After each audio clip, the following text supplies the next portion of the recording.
Cinema ప్రశ్న. Okay, నేను cinema వాడిని అడిగించాను. ఇది మంచిగా యుగ గీతాలు రాస్తున్నారా, సోలో రాస్తున్నారా? అంటే రెండింటికి డబ్బు ఒకటేనండి. మీకు మీరు సినిమా ప్రశ్న అడిగారు కాబట్టి ఒక చిలిపి సన్నివేశాన్ని పంచుకుంటాను మీతో ఈ యుగల గీతం గురించి, సోలో గురించి.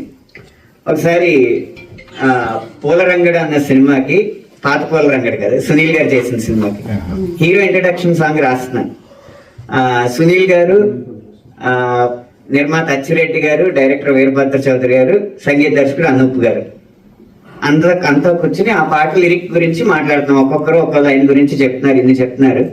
ఏదో ఒక లైన్ దగ్గర మార్చడానికి కష్టపడుతున్నాను, ఒక లైన్ వస్తుంది. ఈ తతంగం అంతా చూసి సునీల్ గారికి ఒక డౌట్ వచ్చింది.